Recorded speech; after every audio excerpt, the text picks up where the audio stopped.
ਪਿਆਰੇ ਬੱਚਿਓ 8ਵੀਂ ਕਲਾਸ ਦਾ ਪਾਠ ਸੰਸਦ ਬਣਤਰ ਭੂਮਿਕਾ ਅਤੇ ਵਿਸ਼ੇਸ਼ਤਾਵਾਂ ਪੜ੍ਹਨ ਜਾ ਰਹੇ ਹਾਂ।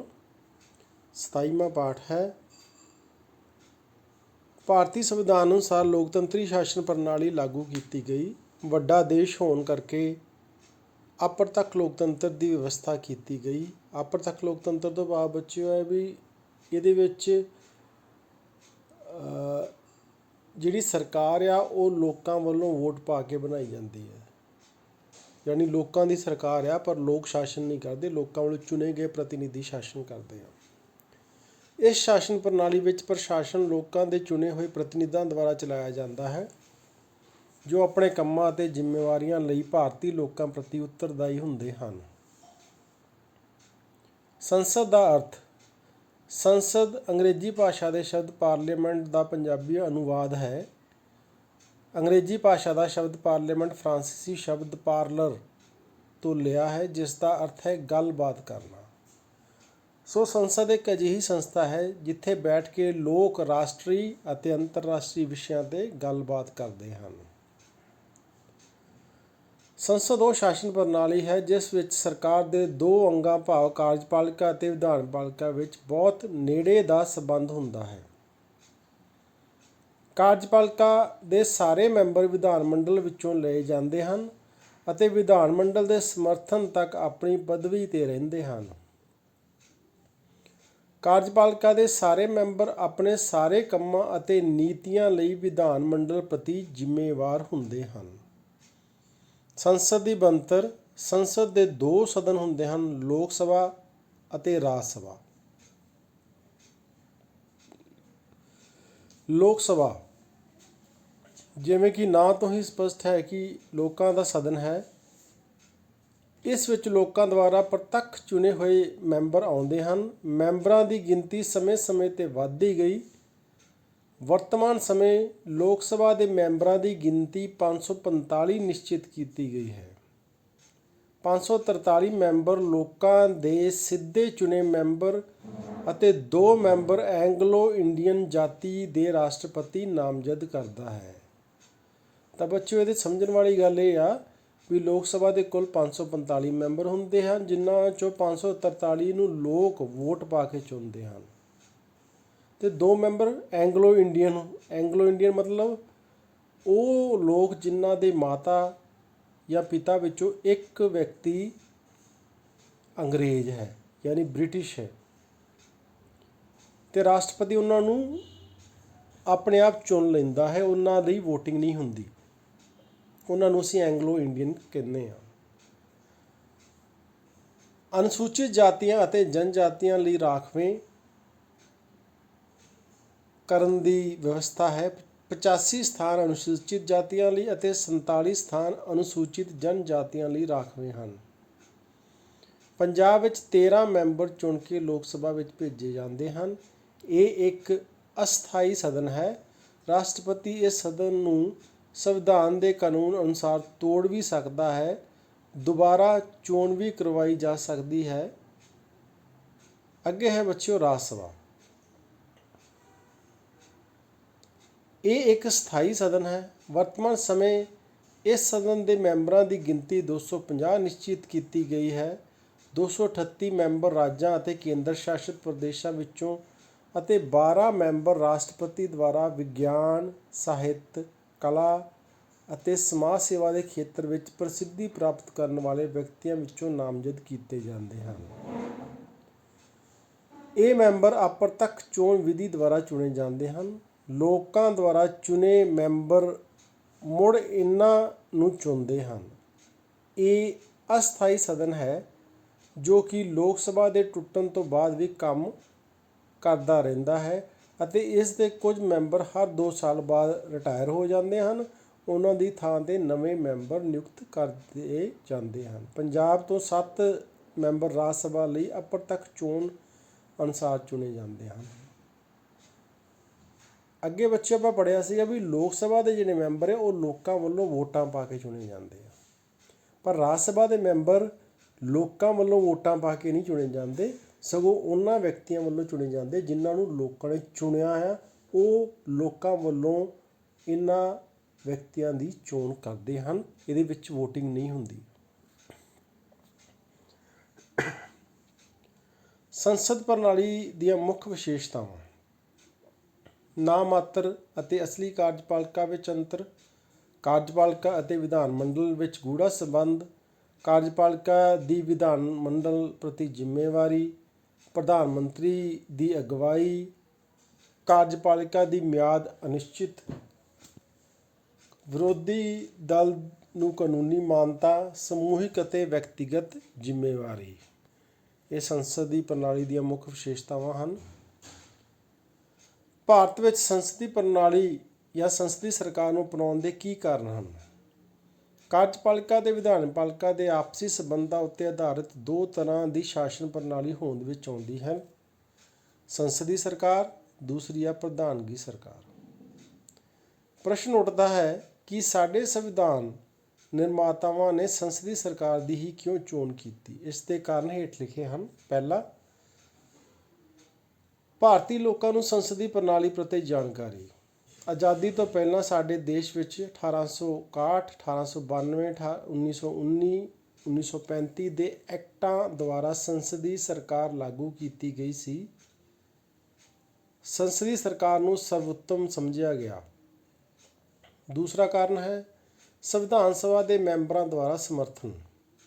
ਭਾਰਤੀ ਸੰਵਿਧਾਨ ਨਿਰਮਾਤਾਵਾਂ ਨੇ ਸੰਸਦੀ ਸ਼ਾਸਨ ਦਾ ਸਮਰਥਨ ਕੀਤਾ। ਸੰਵਿਧਾਨਕ ਖਰੜਾ ਕਮੇਟੀ ਦੇ ਪ੍ਰਧਾਨ ਡਾਕਟਰ BR ਅੰਬੇਡਕਰ ਨੇ ਕਿਹਾ ਸੀ ਕਿ ਇਸ ਪ੍ਰਕਾਰ ਦੀ ਸਰਕਾਰ ਵਿੱਚ ਜ਼ਿੰਮੇਵਾਰੀ ਅਤੇ ਸਥਿਰਤਾ ਦੋਵੇਂ ਪਾਈਆਂ ਜਾਂਦੀਆਂ ਹਨ। ਇਸ ਲਈ ਸੰਸਦੀ ਸਰਕਾਰ ਹੀ ਸਭ ਤੋਂ ਵਧੀਆ ਸਰਕਾਰ ਹੈ।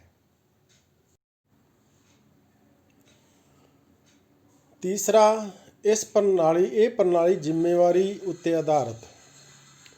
ਭਾਰਤ ਸਦੀਆਂ ਤੋਂ ਗੁਲਾਮ ਰਿਹਾ ਹੈ। ਇਸ ਲਈ ਅਜਿਹੀ ਸਰਕਾਰ ਦੀ ਲੋੜ ਸੀ ਜਿਹੜੀ ਜ਼ਿੰਮੇਵਾਰੀ ਦੀ ਭਾਵਨਾ 'ਤੇ ਆਧਾਰਿਤ ਹੋਵੇ। ਇਸ ਲਈ ਸੰਸਦੀ ਪ੍ਰਣਾਲੀ ਹੀ ਲਾਗੂ ਕੀਤੀ ਗਈ। ਚੌਥਾ, ਇਹ ਸਰਕਾਰ ਪਰਿਵਰਤਨਸ਼ੀਲ ਹੈ।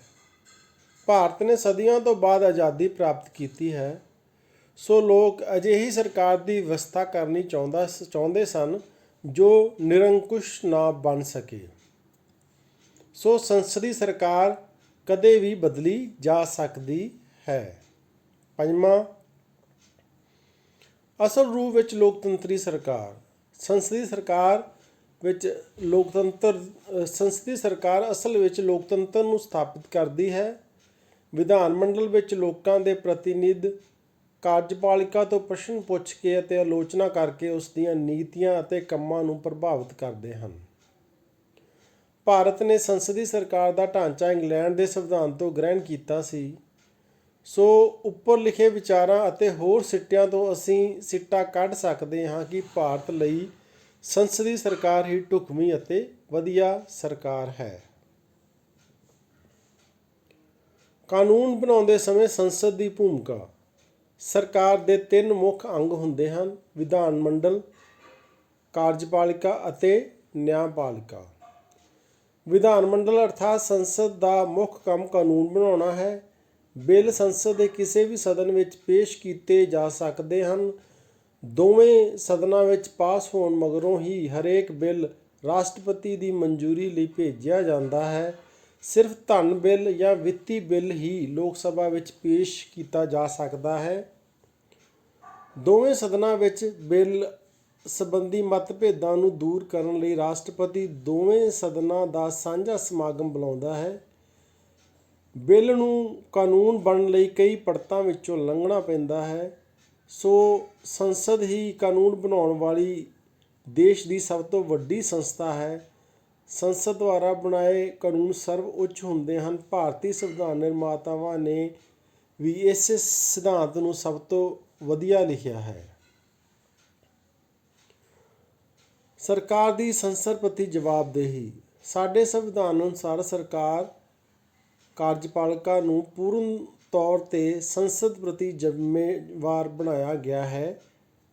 ਸਰਕਾਰ ਓਨਾ ਚਿਰ ਆਪਣੇ ਅਹੁਦੇ 'ਤੇ ਬਿਰਾਜਮਾਨ ਰਹਿੰਦੀ ਹੈ ਜਿੰਨਾ ਚਿਰ ਵਿਧਾਨ ਮੰਡਲ ਵਿੱਚ ਬਹੁਮਤ ਦਾ ਸਮਰਥਨ ਰਹਿੰਦਾ ਹੈ।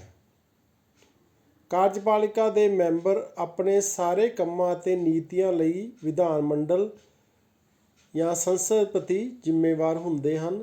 ਜਦੋਂ ਕਾਰਜਪਾਲਿਕਾ ਦੇ ਮੈਂਬਰ ਵਿਧਾਨ ਮੰਡਲ ਵਿੱਚ ਆਪਣਾ ਵਿਸ਼ਵਾਸ ਗਵਾ ਬੈਠਦੇ ਹਨ ਤਾਂ ਉਹਨਾਂ ਨੂੰ ਆਪਣੇ ਅਹੁਦੇ ਤੋਂ ਤਿਆਗ ਪੱਤਰ ਦੇਣਾ ਪੈਂਦਾ ਹੈ। ਸੰਸਦ ਹੇਠ ਲਿਖੇ ਅਨੁਸਾਰ ਵੀ ਸਰਕਾਰ 'ਤੇ ਕੰਟਰੋਲ ਕਰਦੀ ਹੈ। ਮੰਤਰੀਆਂ ਤੋਂ ਪ੍ਰਸ਼ਨ ਪੁੱਛ ਕੇ, ਬਹਿਸ, ਜਿਉਆਵਰ, ਸਥਗਨ ਪ੍ਰਸਤਾਵ, ਨਿੰਦਾ ਪ੍ਰਸਤਾਵ, ਅਵਿਸ਼ਵਾਸ ਪ੍ਰਸਤਾਵ, ਧਿਆਨ ਦਿਵਾਓ ਪ੍ਰਸਤਾਵ, ਕਟੌਤੀ ਪ੍ਰਸਤਾਵ ਅਤੇ ਮਤਦਾਨ ਆਦਿ। ਰਾਸ਼ਟਰਪਤੀ, ਪ੍ਰਧਾਨ ਮੰਤਰੀ ਅਤੇ ਮੰਤਰੀ ਮੰਡਲ ਦੀ ਭੂਮਿਕਾ। ਸੰਸਦੀ ਸ਼ਾਸਨ ਪ੍ਰਣਾਲੀ ਵਿੱਚ ਦੋਨੋਂ ਤਰ੍ਹਾਂ ਦੀ ਕਾਰਜਪਾਲਿਕਾ ਹੁੰਦੀ ਹੈ, ਨਾਮਾਤਰ ਦੀ ਕਾਰਜਪਾਲਿਕਾ ਅਤੇ ਅਸਲ ਕਾਰਜਪਾਲਿਕਾ।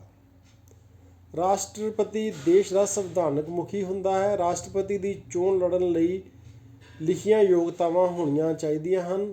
ਉਹ ਭਾਰਤ ਦਾ ਨਾਗਰਿਕ ਹੋਵੇ, 35 ਸਾਲ ਦੀ ਉਮਰ ਹੋਵੇ, ਪਾਗਲ ਜਾਂ ਦਿਵਾਲੀਆ ਨਾ ਹੋਵੇ, ਕਿਸੇ ਸਰਕਾਰੀ ਲਾਭਦਾਇਕ ਪਦ 'ਤੇ ਨਾ ਲੱਗਾ ਹੋਵੇ, ਕਾਨੂੰਨੀ ਅਪਰਾਧੀ ਨਾ ਹੋਵੇ। ਰਾਸ਼ਟਰਪਤੀ ਦੀ ਚੋਣ ਅਪ੍ਰਤੱਖ ਚੋਣ ਪ੍ਰਣਾਲੀ ਰਾਹੀਂ ਸੰਸਦ ਤੇ ਵਿਧਾਨ ਸਭਾਵਾਂ ਦੇ ਮੈਂਬਰ ਕਰਦੇ ਹਨ। ਰਾਸ਼ਟਰਪਤੀ ਦਾ ਕਾਰਜਕਾਲ 5 ਸਾਲ ਦਾ ਹੁੰਦਾ ਹੈ। ਇਸ ਸਮੇਂ ਸਾਡੇ ਦੇਸ਼ ਦੇ ਰਾਸ਼ਟਰਪਤੀ ਰਾਮ ਨਾਥ ਕੋਵਿੰਦ ਹਨ। ਰਾਸ਼ਟਰਪਤੀ ਕੋਲ ਵਿਧਾਨਿਕ, ਕਾਰਜਪਾਲਿਕਾ ਅਤੇ ਨਿਆਇਕ ਸ਼ਕਤੀਆਂ ਹਨ, ਪਰ ਉਹ ਅਸਲ ਵਿੱਚ ਉਹਨਾਂ ਸ਼ਕਤੀਆਂ ਦੀ ਵਰਤੋਂ ਆਪਣੀ ਇੱਛਾ ਅਨੁਸਾਰ ਨਹੀਂ ਕਰ ਸਕਦਾ। ਇਹਨਾਂ ਸਾਰੀਆਂ ਸ਼ਕਤੀਆਂ ਦੀ ਵਰਤੋਂ ਪ੍ਰਧਾਨ ਮੰਤਰੀ ਅਤੇ ਮੰਤਰੀ ਮੰਡਲ ਦੀ ਸਲਾਹ ਨਾਲ ਕਰਦਾ ਹੈ। ਇਹ ਠੀਕ ਹੈ ਕਿ ਰਾਸ਼ਟਰਪਤੀ ਦੇਸ਼ ਦਾ ਸੰਵਿਧਾਨਕ ਮੁਖੀ ਹੈ, ਪਰ ਜਦੋਂ ਤੋਂ ਦੇਸ਼ ਵਿੱਚ ਸਾਂਝੀਆਂ ਸਰਕਾਰਾਂ ਦਾ ਦੌਰ ਸ਼ੁਰੂ ਹੋਇਆ ਹੈ, ਰਾਸ਼ਟਰਪਤੀ ਨੇ ਕਈ ਮਾਮਲਿਆਂ ਵਿੱਚ ਸਰਗਰਮ ਭੂਮਿਕਾ ਨਿਭਾਈ ਹੈ। ਜਿਵੇਂ ਕਿ 1999 ਤੋਂ ਬਾਅਦ ਰਾਸ਼ਟਰਪਤੀ ਨੇ ਅਹਿਮ ਭੂਮਿਕਾ ਨਿਭਾਈ ਹੈ। 1998, 1999 ਅਤੇ 2004 ਵਿੱਚ ਹੋਈਆਂ ਲੋਕ ਸਭਾ ਚੋਣਾਂ ਪਿੱਛੋਂ ਸਰਕਾਰ ਬਣਾਉਣ ਲਈ ਰਾਸ਼ਟਰਪਤੀ ਨੂੰ ਬੜੀ ਸੂਝ-ਬੂਝ ਨਾਲ ਕੰਮ ਲੈਣਾ ਪਿਆ। ਅੱਜ ਰਾਸ਼ਟਰਪਤੀ ਨੂੰ ਰਬੜ ਦੀ ਮੋਹਰ ਵਾਲੀ ਨਹੀਂ ਸਗੋਂ ਕਿਰਿਆਸ਼ੀਲ ਰਾਸ਼ਟਰਪਤੀ ਦੀ ਭੂਮਿਕਾ ਨਿਭਾਉਣੀ ਪੈ ਰਹੀ ਹੈ। ਸੋ ਬੱਚਿਓ, ਇਹ ਫੋਟੋ ਪੁਰਾਣੀ ਲੱਗੀ ਹੋਈ ਹੈ। ਰਾਸ਼ਟਰਪਤੀ ਉਸ ਵੇਲੇ ਪ੍ਰਣਬ ਮੁਖਰਜੀ ਸਨ, ਇਸ ਵੇਲੇ ਰਾਮਨਾਥ ਕੋਵਿੰਦ ਜੀ ਨੇ, ਪ੍ਰਧਾਨ ਮੰਤਰੀ ਨਰਿੰਦਰ ਮੋਦੀ ਹੈ। ਇਹ ਫੋਟੋ ਸਹੀ ਹੈ। ਪ੍ਰਧਾਨ ਮੰਤਰੀ ਦੀ ਸਥਿਤੀ। ਪ੍ਰਧਾਨ ਮੰਤਰੀ ਮੰਤਰੀ ਮੰਡਲ, ਮੰਤਰੀ ਪਰਿਸ਼ਦ ਅਤੇ ਲੋਕ ਸਭਾ ਦਾ ਮੁਖੀ ਹੁੰਦਾ ਹੈ। ਉਹ ਸਮੁੱਚੇ ਰਾਜ ਪ੍ਰਬੰਧ ਦਾ ਸੰਚਾਲਕ ਅਤੇ ਕੇਂਦਰ ਬਿੰਦੂ ਹੁੰਦਾ ਹੈ।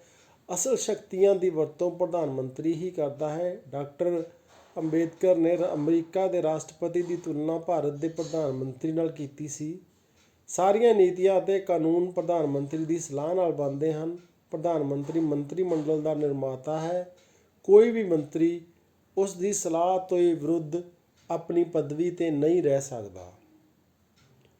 1999 ਤੋਂ ਲੈ ਕੇ 2009 ਦੀਆਂ ਲੋਕ ਸਭਾ ਚੋਣਾਂ ਦੌਰਾਨ ਕਿਸੇ ਵੀ ਰਾਜਨੀਤਿਕ ਦਲ ਨੂੰ ਉਚਿਤ ਬਹੁਮਤ ਪ੍ਰਾਪਤ ਨਾ ਹੋਣ ਕਾਰਨ ਸੰਸਦੀ ਸਰਕਾਰ ਗਿਰਾਵਟ ਵੱਲ ਜਾ ਰਹੀ ਸੀ ਅਤੇ ਪ੍ਰਧਾਨ ਮੰਤਰੀ ਦੀ ਸਥਿਤੀ ਕਮਜ਼ੋਰ ਹੋ ਰਹੀ ਸੀ, ਜਿਸ ਕਰਕੇ ਰਲੀਆਂ ਮਿਲੀਆਂ ਸਰਕਾਰਾਂ ਹੋਂਦ ਵਿੱਚ ਆਈਆਂ ਸਨ।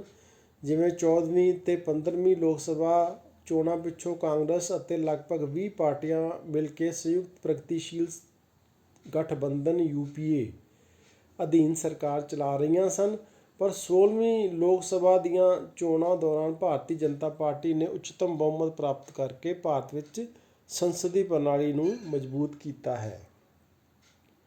ਰਾਸ਼ਟਰਪਤੀ ਦੀਆਂ ਅਸਲੀਆਂ ਸ਼ਕਤੀਆਂ ਬਾਰੇ ਨਹਿਰੂ ਅਤੇ ਡਾਕਟਰ ਰਾਜਿੰਦਰ ਪ੍ਰਸਾਦ ਦਾ ਆਪਸੀ ਵਿਚਾਰ ਵਟਾਂਦਰਾ। ਡਾਕਟਰ ਰਾਜਿੰਦਰ ਪ੍ਰਸਾਦ ਆਜ਼ਾਦ ਭਾਰਤ ਦੇ ਪਹਿਲੇ ਰਾਸ਼ਟਰਪਤੀ ਅਤੇ ਪੰਡਿਤ ਜਵਾਹਰ ਲਾਲ ਨਹਿਰੂ ਆਜ਼ਾਦ ਭਾਰਤ ਦੇ ਪਹਿਲੇ ਪ੍ਰਧਾਨ ਮੰਤਰੀ ਸਨ। ਦੋਨੋਂ ਲੀਡਰ ਬਹੁਤ ਪ੍ਰਭਾਵਸ਼ਾਲੀ ਸਨ। ਡਾਕਟਰ ਰਾਜਿੰਦਰ ਪ੍ਰਸਾਦ ਰਾਸ਼ਟਰਪਤੀ ਦੇ ਅਹੁਦੇ ਲਈ ਵੱਧ ਸ਼ਕਤੀਆਂ ਦੇਣ ਦੇ ਪੱਖ ਵਿੱਚ ਸਨ। ਉਹ ਕੇਂਦਰ ਨੂੰ ਮਜ਼ਬੂਤ ਬਣਾਉਣਾ ਚਾਹੁੰਦੇ ਸਨ।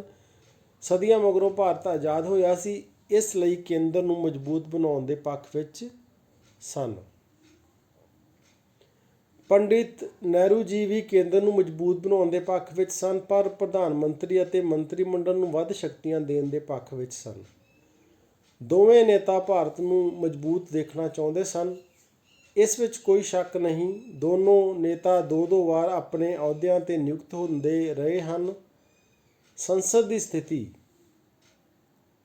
ਸੰਸਦ ਭਾਰਤ ਦੀ ਸਭ ਤੋਂ ਵੱਡੀ ਕਾਨੂੰਨ ਬਣਾਉਣ ਵਾਲੀ ਸੰਸਥਾ ਹੈ। ਇਸ ਵਿੱਚ ਕੋਈ ਸ਼ੱਕ ਨਹੀਂ, ਪ੍ਰਧਾਨ ਮੰਤਰੀ ਪੰਡਿਤ ਨਹਿਰੂ, ਲਾਲ ਬਹਾਦਰ ਸ਼ਾਸਤਰੀ ਅਤੇ ਸ਼੍ਰੀਮਤੀ ਇੰਦਰਾ ਗਾਂਧੀ ਵੇਲੇ ਸੰਸਦ ਇੱਕ ਮਜ਼ਬੂਤ ਸੰਸਥਾ ਰਹੀ ਹੈ। ਪਰ ਹੁਣ ਦਿਨੋਂ ਦਿਨੀ ਭਾਰਤੀ ਸੰਸਦ ਗਿਰਾਵਟ ਵੱਲ ਆ ਰਹੀ ਹੈ। ਇੱਕ ਦਿਨ ਵਿੱਚ 10-10 ਕਾਨੂੰਨ ਪਾਸ ਹੋ ਰਹੇ ਹਨ। ਸਪੀਕਰ ਦੀ ਨਿਰਪੱਖਤਾ ਬਾਰੇ ਸ਼ੱਕ, ਸਦਨ ਵਿੱਚ ਮੈਂਬਰਾਂ ਦੀ ਗੈਰ ਹਾਜ਼ਰੀ, ਕਮੇਟੀ ਪ੍ਰਣਾਲੀ ਦਾ ਪਤਨ, ਬੈਠਕਾਂ ਵਿੱਚ ਕਮੀ, ਜਿੱਦ ਦੀ ਰਾਜਨੀਤੀ ਅਤੇ ਲਟਕਵੀਂ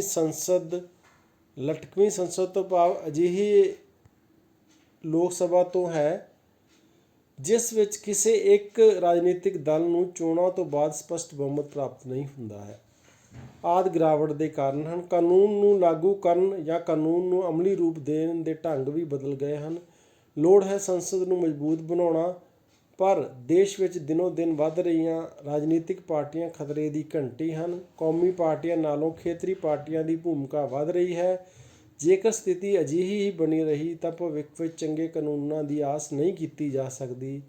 ਪ੍ਰਧਾਨ ਮੰਤਰੀ ਦੀ ਸਥਿਤੀ ਕਮਜ਼ੋਰ ਹੋ ਰਹੀ ਹੈ। ਇੱਕ ਵਾਰ ਪ੍ਰਧਾਨ ਮੰਤਰੀ ਅਟਲ ਬਿਹਾਰੀ ਵਾਜਪਾਈ ਜੀ ਨੇ ਕਿਹਾ ਸੀ, ਮੈਂ ਦੁਨੀਆ ਦੇ ਪ੍ਰਧਾਨ ਮੰਤਰੀਆਂ ਵਿੱਚੋਂ ਸਭ ਤੋਂ ਕਮਜ਼ੋਰ ਪ੍ਰਧਾਨ ਮੰਤਰੀ ਹਾਂ। ਪਰ 16ਵੀਂ ਲੋਕ ਸਭਾ ਤੋਂ ਬਾਅਦ ਮਜ਼ਬੂਤ ਪ੍ਰਧਾਨ ਮੰਤਰੀ ਲਈ ਆਸ ਦੀ ਕਿਰਨ ਜਾਗ ਉੱਠੀ ਹੈ। ਸੋ ਬੱਚਿਓ, ਇਹ ਪਾਠ ਸੀ। ਹੁਣ ਕੁਛ ਯਾਦ ਕਰਨ ਵਾਲੀਆਂ ਗੱਲਾਂ ਆ ਇਹਦੇ ਵਿੱਚੋਂ। ਸੰਸਦ ਉਹ ਸੰਸਥਾ ਹੈ ਜਿੱਥੇ ਬੈਠ ਕੇ ਲੋਕ ਰਾਸ਼ਟਰੀ ਅਤੇ ਅੰਤਰਰਾਸ਼ਟਰੀ ਵਿਸ਼ਿਆਂ 'ਤੇ ਗੱਲਬਾਤ ਕਰਦੇ ਹਨ। ਸੰਸਦ ਦੇ 2 ਸਦਨ ਹਨ, ਲੋਕ ਸਭਾ ਅਤੇ ਰਾਜ ਸਭਾ। ਲੋਕ ਸਭਾ ਆਪਣੇ ਨਾਮ ਵਾਂਗ ਹੀ ਲੋਕਾਂ ਦੀ ਸਭਾ ਹੈ। ਇਸ ਲਈ ਲੋਕਾਂ ਦੁਆਰਾ ਚੁਣੇ ਮੈਂਬਰ ਹੁੰਦੇ ਹਨ। ਰਾਜ ਸਭਾ ਸਥਾਈ ਸਦਨ ਹੈ। ਇਸ ਦੇ ਮੈਂਬਰ ਅਪ੍ਰਤੱਖ ਵਿਧੀ ਰਾਹੀਂ ਚੁਣੇ ਜਾਂਦੇ ਹਨ। ਕੁੱਲ ਮੈਂਬਰਾਂ ਦਾ 1/3 ਭਾਗ ਹਰ 2 ਸਾਲ ਬਾਅਦ ਰਿਟਾਇਰ ਹੋ ਜਾਂਦਾ ਹੈ। ਭਾਰਤ ਵਿੱਚ ਸੰਸਦੀ ਸਰਕਾਰ ਲਾਗੂ ਕੀਤੀ ਜਾਂਦੀ ਰਹੀ ਹੈ। ਡਾਕਟਰ ਭੀਮ ਰਾਓ ਅੰਬੇਡਕਰ ਦੇ ਅਨੁਸਾਰ ਸੰਸਦੀ ਸਰਕਾਰ ਜ਼ਿੰਮੇਵਾਰ ਅਤੇ ਸਥਿਰ ਸਰਕਾਰ ਹੁੰਦੀ ਹੈ। ਅਸਲ ਵਿੱਚ ਸੰਸਦੀ ਸਰਕਾਰ ਲੋਕਤੰਤਰ ਨੂੰ ਸਥਾਪਿਤ ਕਰਦੀ ਹੈ। ਸੰਸਦ ਦੇ 3 ਮੁੱਖ ਅੰਗ ਵਿਧਾਨਪਾਲਿਕਾ, ਕਾਰਜਪਾਲਿਕਾ ਅਤੇ ਨਿਆਂਪਾਲਿਕਾ ਹਨ। ਬਿੱਲਾਂ ਨੂੰ ਕਾਨੂੰਨ ਬਣਾਉਣ ਲਈ ਕਈ ਪਰਤਾਂ ਵਿੱਚੋਂ ਗੁਜ਼ਰਨਾ ਪੈਂਦਾ ਹੈ। ਰਾਸ਼ਟਰਪਤੀ ਦੇਸ਼ ਦਾ ਸੰਵਿਧਾਨਕ ਮੁਖੀ ਹੈ। ਪ੍ਰਧਾਨ ਮੰਤਰੀ ਦੇਸ਼ ਦੇ ਸਮੁੱਚੇ ਰਾਜ ਪ੍ਰਬੰਧ ਦਾ ਚਾਲਕ ਅਤੇ ਕੇਂਦਰ ਬਿੰਦੂ ਹੁੰਦਾ ਹੈ। ਭਾਰਤ ਵਿੱਚ EVM ਇਲੈਕਟ੍ਰੋਨਿਕ ਵੋਟਿੰਗ ਮਸ਼ੀਨ ਦੀ ਵਰਤੋਂ ਪਹਿਲੀ ਵਾਰ 2004 ਦੀਆਂ ਲੋਕ ਸਭਾ ਚੋਣਾਂ ਵਿੱਚ ਕੀਤੀ ਗਈ ਸੀ। ਸੋ ਬੱਚਿਓ, ਇਹ ਸੀ ਆਪਣਾ ਪਾਠ ਸੰਸਦ, ਬਣਤਰ, ਭੂਮਿਕਾ ਅਤੇ ਵਿਸ਼ੇਸ਼ਤਾਵਾਂ। ਤਾਂ ਸੰਸਦ ਦਾ ਸਾਡੇ ਦੇਸ਼ ਦੇ ਵਿਕਾਸ ਲਈ ਬਹੁਤ ਮਹੱਤਵਪੂਰਨ ਰੋਲ ਹੈ। ਸਾਡੇ ਦੇਸ਼ 'ਚ ਲੋਕਤੰਤਰੀ ਸਰਕਾਰ ਹੈ, ਸੰਸਦੀ ਪ੍ਰਣਾਲੀ ਦੀ ਸਰਕਾਰ ਹੈ ਅਤੇ ਇਸ ਵਿੱਚ ਸੰਸਦ ਬਹੁਤ ਮਹੱਤਵਪੂਰਨ ਰੋਲ ਅਦਾ ਕਰਦੀ ਹੈ। ਧੰਨਵਾਦ।